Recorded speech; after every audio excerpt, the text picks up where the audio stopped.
Lemonada.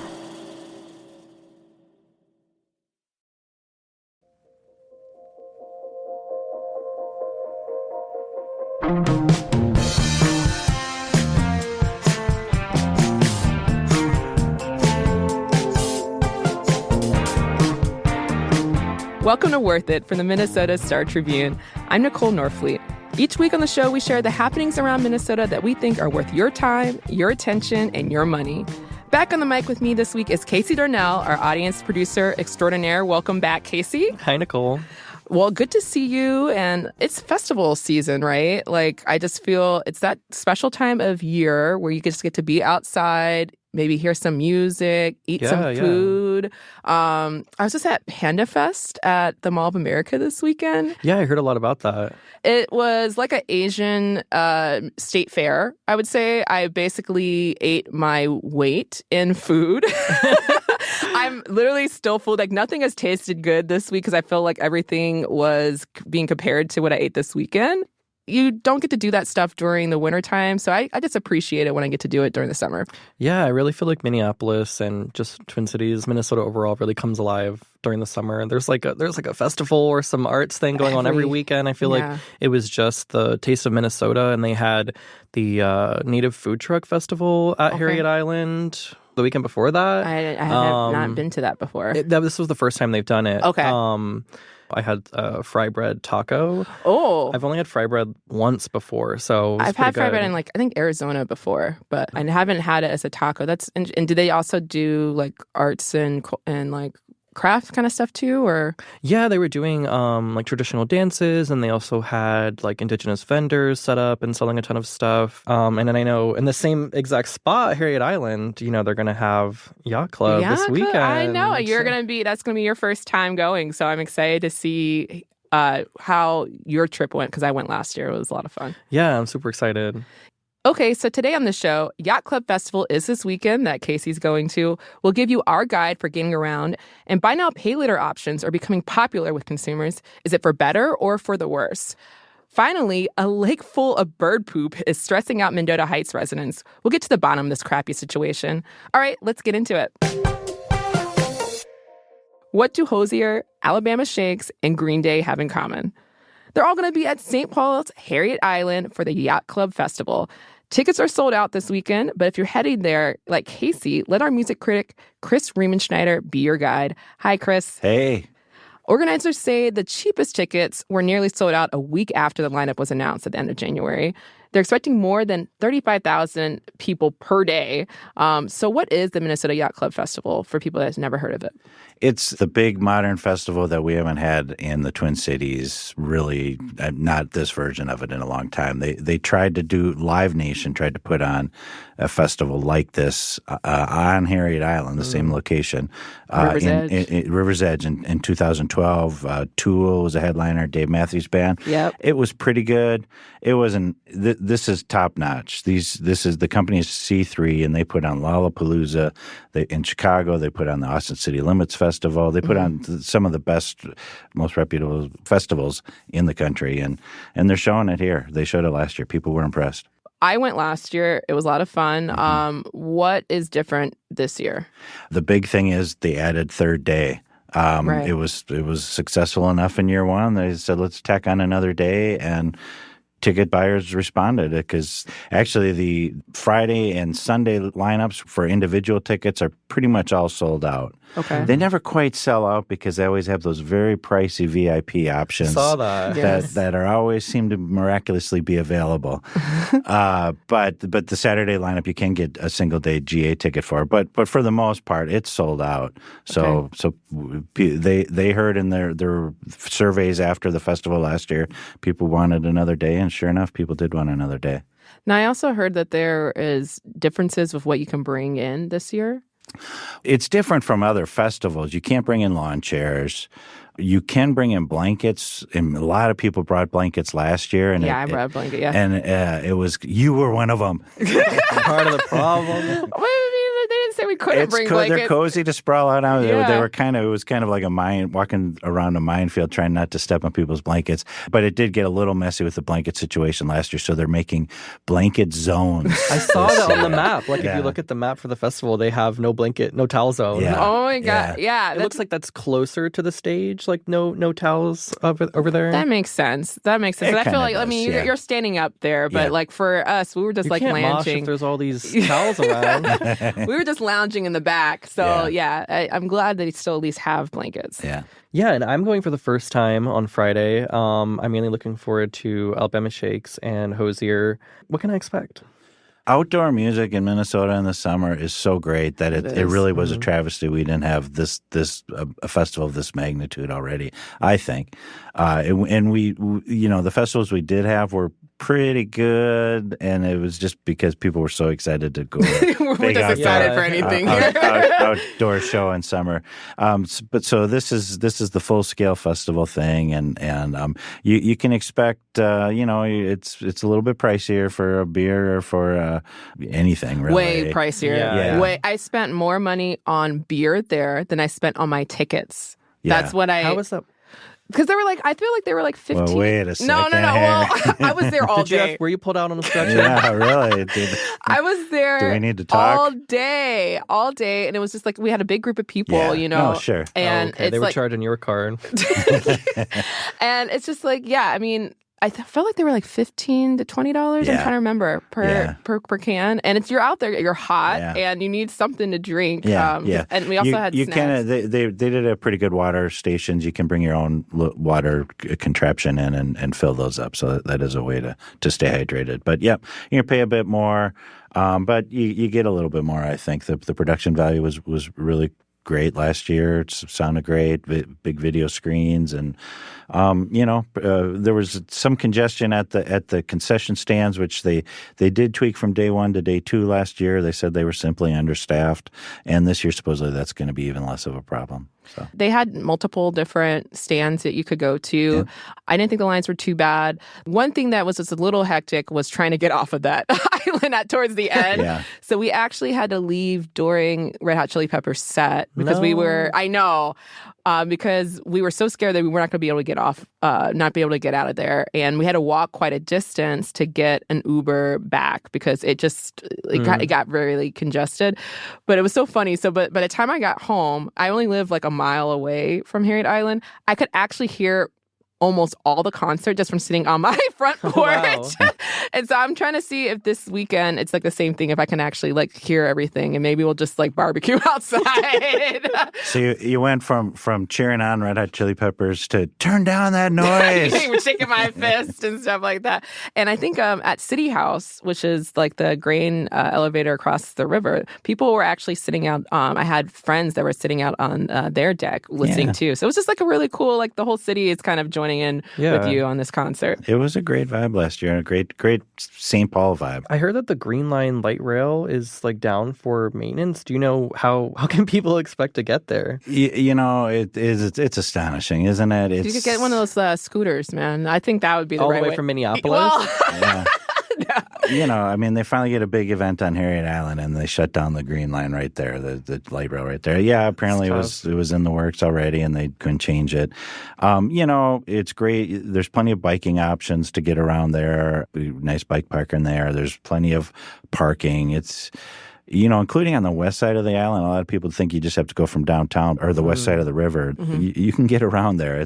There's plenty of parking down there, and plenty of ways to get out of the festival quickly out there. Yeah, it's not a far walk from downtown either. If there's parking, it's a nice walk over the bridge. Yeah, it's beautiful. Who are you guys excited to see perform this weekend? Alabama Shakes is anybody that's a hardcore music fan is so excited about Alabama Shakes. Alabama Shakes is a band that I saw at South by Southwest before anybody knew who they were, and I came home saying, oh my God, this is going to be a huge band. They're playing Chicago before they come here, but these are their first shows in like 8 years. Okay. So it's really kind of a reunion thing for them. Brittany Howard, the singer's been doing her own thing. So that's just unbeatable. Green Day, they've never not just been incredibly fun to see live. Yeah. Every time I've seen them, they're just a blast. Hosier's a really good live performer. Frankly, I could take or leave a lot of his recorded music, but going back to when I reviewed him at First Avenue right after his first hit. I thought he was just a really compelling live performer. So he's fantastic. Fall Out Boy puts on the big, dumb, pyrotechnic rock show. It's fun. You'll know some of the songs that have been played on the radio, and they have their super fans that are sing along loudly. That's a lot of fun. A lot of great local talent on there too. Motion City Soundtrack are debuting a new record here. That's going to be great. Corey Wong's. I don't think a lot of people on the rock end have seen Corey Wong. He's like a kind of a funky Prince kind of guitarist, and he does a lot of fun stuff.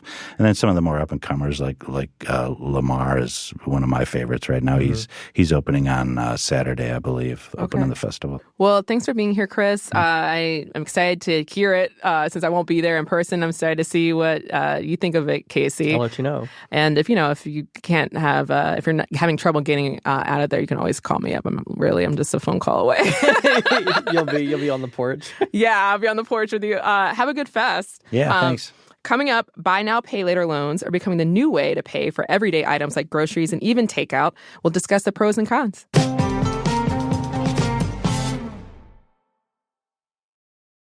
If you like Worth It, you should know it's just a tiny taste of all that the Minnesota Star Tribune has to offer. We've got an all-access pass to everything Minnesota, from outdoor adventures to the hottest food spots you've never heard of. From puzzles and games to the best concerts and happenings around the state. It's all here all the time. So subscribe to the Minnesota Star Tribune. It's a great deal. Go to startribune.com/worthit to subscribe. That's worth it to subscribe, all one word. This is an ad by BetterHelp. Did you know that workplace stress is now one of the top causes of declining mental health? In fact, 60% of the global workforce is experiencing higher than normal levels of stress. You can't just wave goodbye to work, but taking small steps for your wellness can yield big results. Hit play on your favorite podcast or song, sit in the sun, or take a walk daily. Even 5 minutes away from your screen can make all the difference. And while holidays are nice, they aren't a long-term solution. Don't forget that therapy can be ongoing and can help you build resilience to handle the unexpected challenges that the workday or any day can bring. Finding work-life balance can be hard. Getting the help you deserve? That should be easy. Unwind from work with BetterHelp. Visit BetterHelp.com for 10% off your first month. That's BetterHelp.com. Taking out a loan used to be for buying homes and cars, but now I have paid for concerts, plane tickets, even like really large grocery bills in installments. Tech companies like Minneapolis-based Sezzle are popularizing buy now, pay later options. Here to tell us more is business reporter Bill Lukic. Hi, Bill. Hi, Nicole. So, Bill, what is buy now, pay later for people that don't know? It is kind of like what it sounds like, right? You buy it now and you pay for it later. Usually you pay for some of it up front. Probably the most popular option of this is buy in 4. So you split it into 4 payments over time, 4 installments. And one of the things that's kind of attractive to people is that it comes with a no fee, no interest, and it's easy to get. I think nowadays, any kind of purchases you make, you almost get that option that you can, like, do you want to break it up into installments? Right. Yeah. No, I mean, like, so a lot of people will reach it at the e-commerce counter, I guess, you know, when Checkout, you're right. Yeah. The if you're buying something online, you'll see those options like Affirm or Afterpay, Klarna. There's PayPal.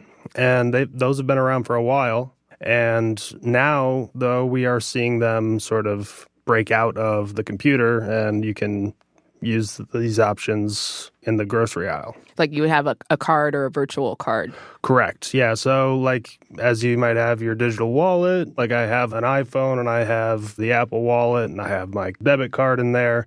You can have a virtual card in the same respect. Klarna also offers a physical card that comes in the mail that you can swipe. When did this kind of become popular? I remember a little bit with having like PayPal maybe during the pandemic, but I feel like it's kind of everywhere now. Yeah, I mean, COVID-19, definitely a boon for buy now, pay later. Everyone's forced to shop online, and people wanted to buy things and pay for them later. And me and those people. They definitely flourished at that time. Another thing that's happening is credit card fees and annual rates they're just getting more expensive for it's people. It's killing me. Like I just checked one with what the APR was, and it was like 27, 28%. It's crazy. If you're not paying it off in a month, you're kind of doomed a little bit.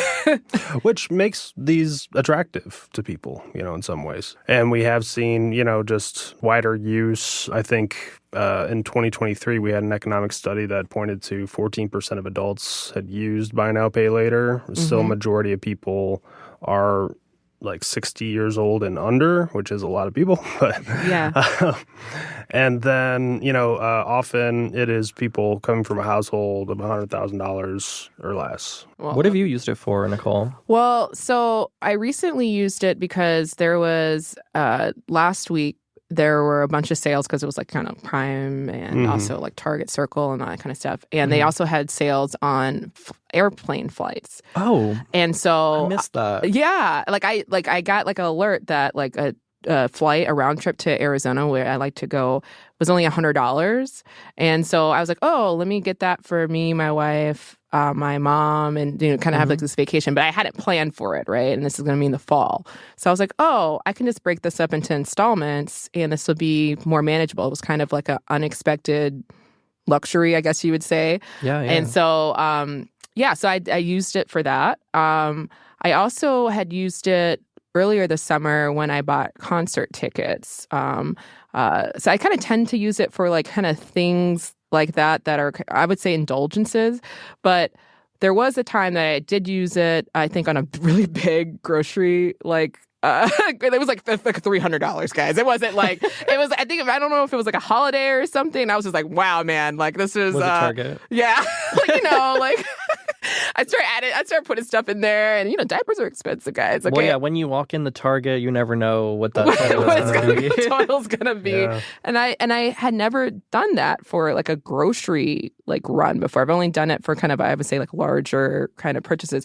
Are you hearing? Are you seeing people do it for more everyday purchases? Yeah, well? I mean, that's kind of like what sort of got us on to this latest story. One thing that we've seen in consumer surveys and stuff was, just heightened use for those smaller purchases. One of the analysts we talked to said that he'd tried to buy, takeout with it and successfully did. Okay. So people, you can buy your DoorDash if you like. Yeah, I keep seeing all of these jokes online about people using like Klarna for their like Chipotle bowl or their DoorDash that order. Guac can get expensive, but you add that guac and the sour cream. Or just like I saw a kind of terrifying screenshot of someone just being hit with like the Klarna charges for like separate purchases they'd made, but it like multiple hit all at once. I mean, another interesting point that you raised, Casey, is just people experiencing problems with it. That's another thing that we did see.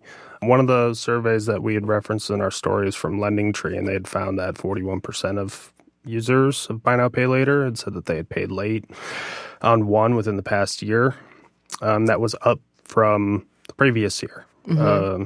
Previous year it was 34%. And when you're late, that's when it's no longer 0%. Yeah, right. When it's late, right? If you're late, it's not free anymore. Can you tell us a little bit about Sezzle? They're a Minneapolis-based company, maybe not as well known as like Afterpay. I actually had interviewed the CEO a few years ago, and I think they had just come off losing like a lot of money, but they were releasing all these new products, and it seems like it's worked, right? Yeah, they're doing well this year. I mean, and when we wrote our last story, they were coming off of first quarter earnings where they had substantially increased their outlook for the year. Their stock prices shot up. I was looking at it earlier. It's gone up like 230% compared to mid-January. So in that past 6 months, it's definitely blown up in a good way.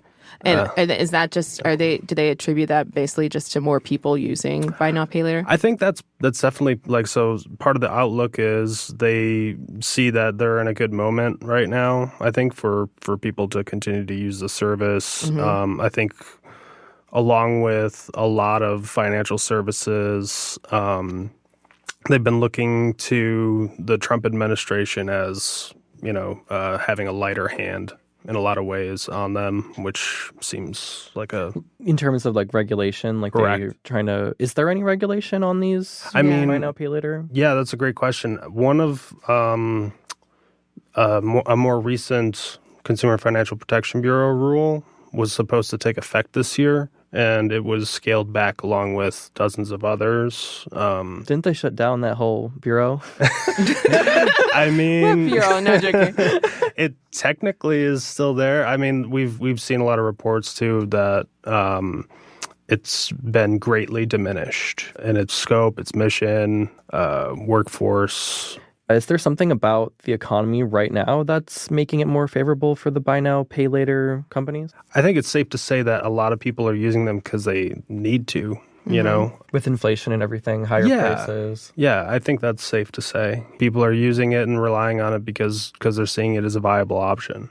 Yeah, and when you were reporting this, did you talk to experts who gave a sense of like, is this a good tool for people, or can it be a slippery slope toward more debt, which we know Americans already have a lot, maybe too much of? Definitely. No, good question. I mean, I think it can be both. It can be a great tool based on what we heard from experts, but you have to use it responsibly.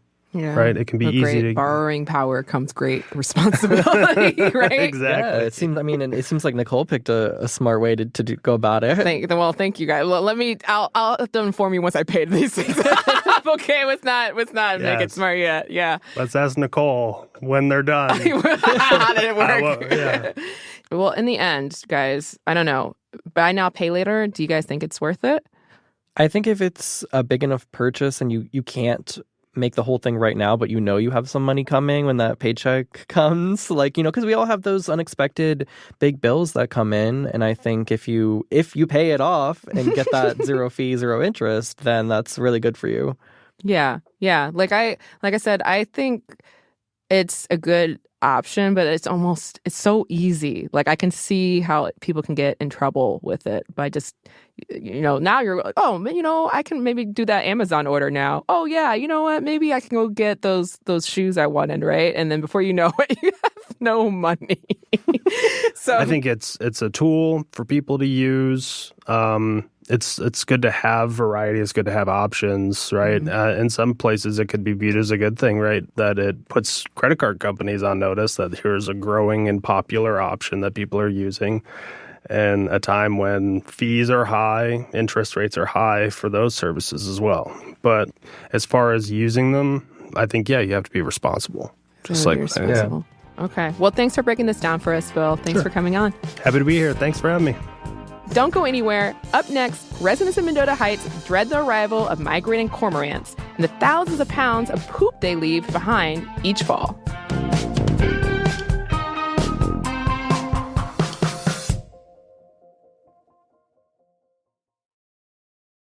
Living in Minnesota means that sometimes it's man versus nature out there. For residents of a neighborhood in Mendota Heights, it's man versus bird. They're locked in a battle against cormorants polluting their lake with poop. About 14,500 pounds of it.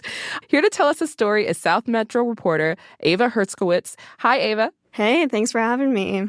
Okay, Ava, this is like a really crazy story. 14,500 pounds of bird poop. That's a lot of poop. That's a lot of poop. I don't know how to quantify that much poop. I'm trying to imagine like how they were able to even get that number. But you went out to the gated community of Augusta Shores and witnessed this lake full of bird poop for yourself. Tell us about what it was like. What did you see? Yeah, so it's this gorgeous community in Mendota Heights, big houses, really nice lawns, and I met this group of residents kind of on their covered patio. And everything is normal, but you look through this kind of screen of trees and you just see this color.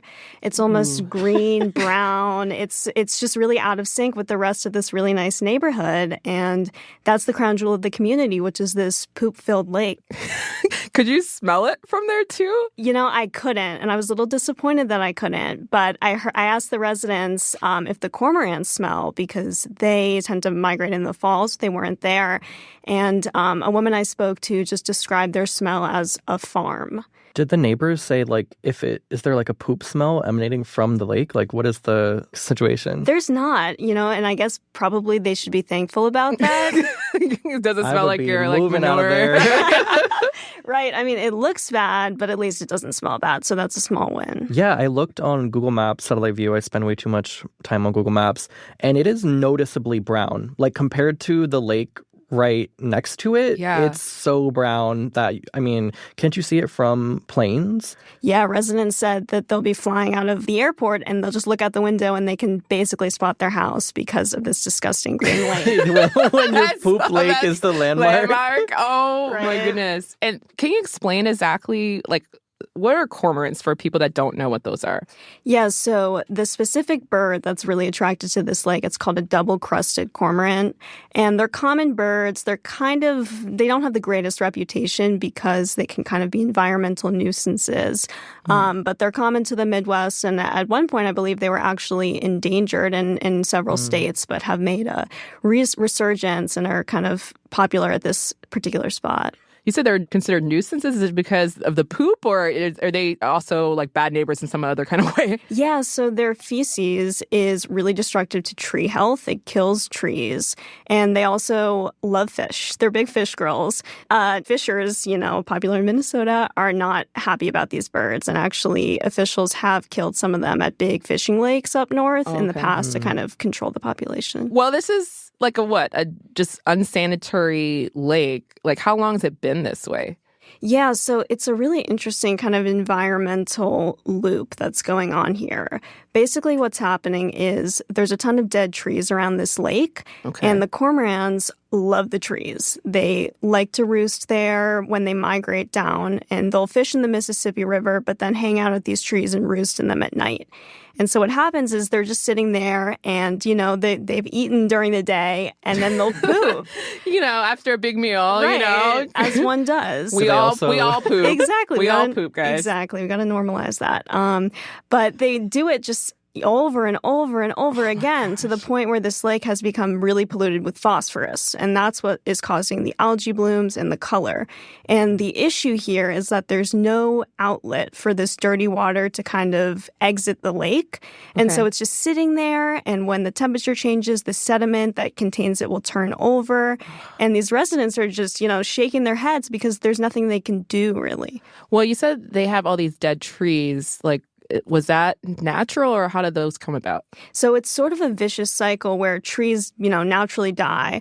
But then when the cormorants are just doing their thing, they'll kill even more trees.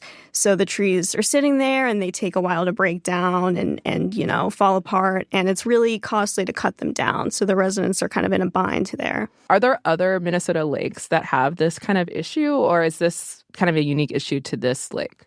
So as far as I know, I asked them the same question. They couldn't tell me any lakes that have the poop issue in, the Twin Cities metro.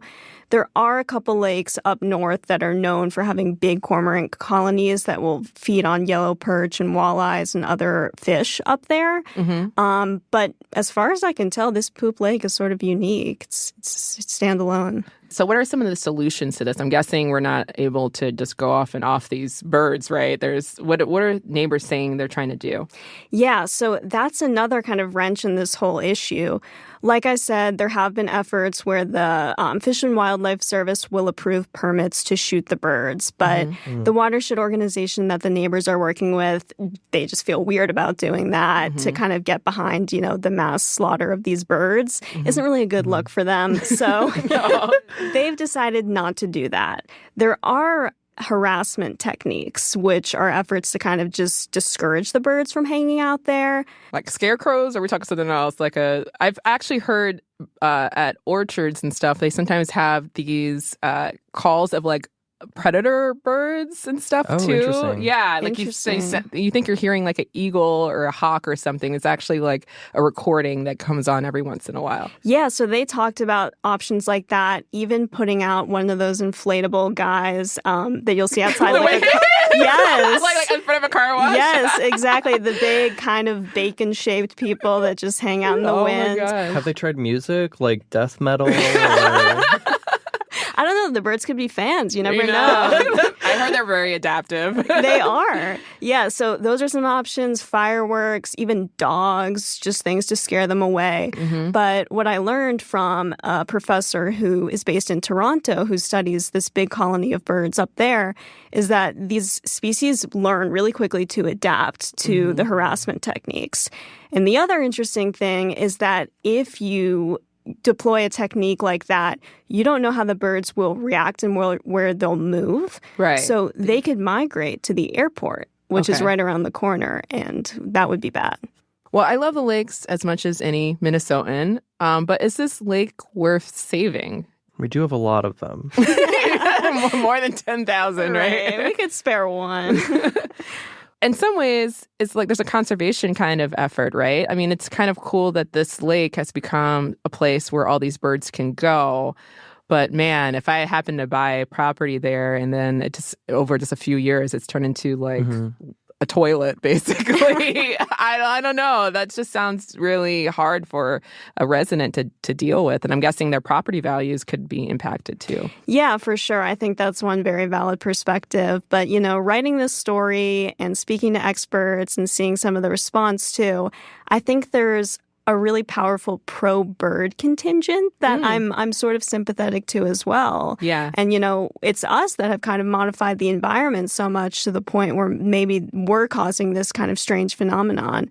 And, birds will be birds. They'll do what they got to do. And everybody poops. Everybody poops. And it's kind of a beautiful thing. So maybe we should preserve this kind of unique conservation area, is how one person put it to me. Ava, thanks so much for being able to talk to us about this crappy situation. But, like you said, birds will do what birds can do. And thanks so much for this bird's eye reporting. Thank you, guys. Before we go, let's do the Minnesota goodbye. Casey, what's a moment from your week that felt very Minnesotan? So as we know, summer in Minnesota comes with a ton of construction. That's one of the official seasons of the state. Yeah. And I have experiencing that a lot with, all of the work around town. But last Friday, after a show at the 7th Street Entry in downtown Minneapolis, I was like, let me be a little environmentally conscious. I'll take my Lime bike home.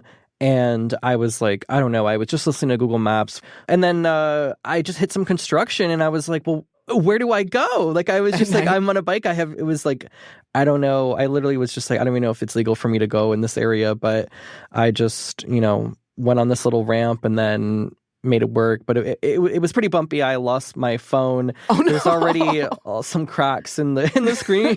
So you lost it, like it fell? Oh, yeah. It flew off and it just happened to hit like the paved concrete in the right angle. Path. But yeah, so just fun construction adventures are things that happen to you in Minnesota in the summer. I have a construction thing too. I took my kid to the Children's Museum in downtown St. Paul. And then afterwards, my mom, who lives in downtown, wanted to meet up for lunch. And it was a nightmare because I picked her up. She lives over near the farmer's market. And then we're just trying to go to Casetas, which is just further down on 7th. Live with her. Yeah. Seems like a very straight path. No, it was not. It was like the road was closed and then we had to go around and then but you couldn't turn a left into the Caseta parking lot. And how you had to get a ticket to be able to park. That's awful. That is like a real rule because I tried to go the back alleyway and they told me I couldn't do that. And then I had to make a U-turn. It was a nightmare. But, I did get some pistachio gelato and so it was worth it. My chopped salad. So it was worth it in the end, but it was a good 10 minutes of frustration. But we both got where we needed to go. And I don't know. I still just love being out and about in the Twin Cities. You will not get me down construction. I'm still going to go where I need to go. Yeah, we're persevering. We're persevering. That's all for this week. We'll be back next Friday. Bye.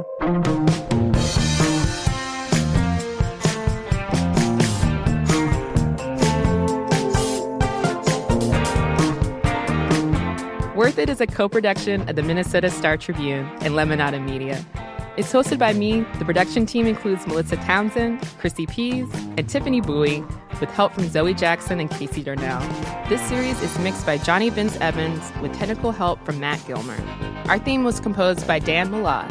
Lemon-Nota's Senior Vice President of Weekly Content and Production is Steve Nelson, and the Star Tribune's Director of Audio and Video Initiatives is Jenny Pinkley. Executive producers are Stephanie Whittles-Wax and Jessica Cordova-Kramer. Help others find our show by leaving us a rating and writing a review. Follow Worth It wherever you get your podcasts or listen ad-free on Amazon Music with your Prime membership. Thanks so much for listening. Catch you next week. Bye.